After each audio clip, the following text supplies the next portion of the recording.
Well, that battle over Mariah Carey's New Year's Eve performance, the blame game heating up. The singer's team lashing out at the show's producer, saying they set her up to fail. Now they're firing back, calling those claims absurd and defamatory. And TJ Holmes is here with more on the escalating war of words. Good morning, TJ. Good morning. You see me over there, Robin? Hey, I'm over here. Well, you talk about a war of words. How about this for a war of words? Direct quote from Mariah Carey's manager. She should have walked off and thrown the mic at somebody's head. End quote. They are fuming about this, and we're getting more details about what happened in the hours leading up to the performance. We are here two very different stories. Mariah Carey's New Year's Eve drama is heating up. Well, Happy New Year! We can't hear, but I'll just get through the moment. As both the pop icon's team and the production company behind the mega show point the blame at each other for that now infamously disastrous performance. We didn't have a check for this song, so we'll just say it went to #1. All right, just for laughs to the lip.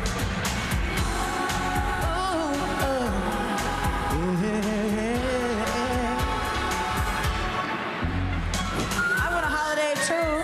Can I not have one? I'm trying to be a good sport here.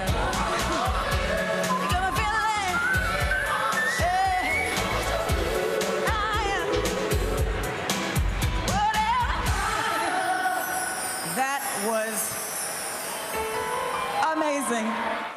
Dick Clark Productions calls Carey's team's allegations of sabotage defamatory and outrageous, adding an initial investigation has indicated that Dick Clark Productions had no involvement in the challenges associated with Miss Carey's New Year's Eve performance. Mariah Carey's team says the production knew her earpiece wasn't working but put her on stage anyway. Telling Entertainment Weekly, Mariah says, "I hear nothing in my ears. My ears are dead." The other stage manager says it will work right when we go live.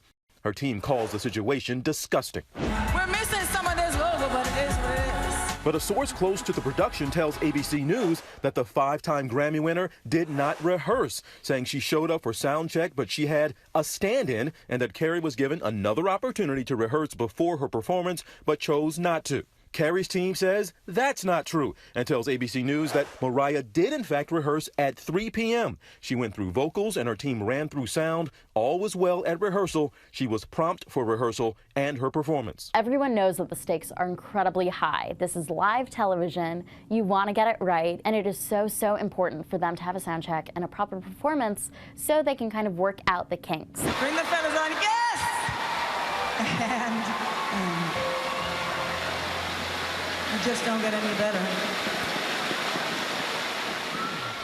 Okay, now that we're hearing both sides, we're hearing the stories, we can only conclude, I don't know. I mean, what do you do? And I heard you all talking about the idea that they did this for ratings. Well, her manager says they asked the team, cut the West Coast feed. Cut this out. You have an option to not let the West Coast see this, and they kept it anyway. That argument is that they wanted ratings, they wanted controversy, they wanted me 2 days in a row talking about this on GMA. If they would have cut it, they would have been called for censoring it. You can't, right, or what do they fill in that spot with? It's live TV. George, will you stop being commonsensical? Just go with the controversy, man. Thank you, TJ. We're going to bring in our chief legal analyst, Dan Abrams, and get into this. So many accusations flying back and forth. If some legal action were to be taken, what would it be? Well, look, when the Dick Clark team starts referring to it as defamatory, that sounds like legal language, right? Defamation. That's grounds for a lawsuit.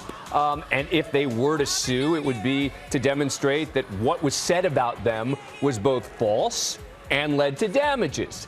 But I don't think they're going to end up suing in a case like this. I think this is Dick Clark Productions' way of saying, stop. Yeah. Do not say this stuff anymore about us. Be quiet, shut up, and if you don't, then maybe we're going to think about some legal language. But you know, using the word defamatory is definitely a sort of covert a shot threat. across the bow, so to speak. Exactly. On her side, she says her earpiece didn't work. We've all been in live settings. It does happen. But she says, you know, maybe this was all about the ratings and sabotage is a strong word too. She could sue for negligence, right? If what she's saying is true, she could say you guys had a duty to make sure that I had a working microphone, etc. You didn't do it. You didn't live up to it. I've had damages. hold up, though? And yet, I don't think that's going to happen either. So while I love being on for this segment, this was wonderful. I don't think there's going to be any legal action either way. So it's your last But word, this was fun. Mariah. Yeah. Always fun, Jen. Thank you very much.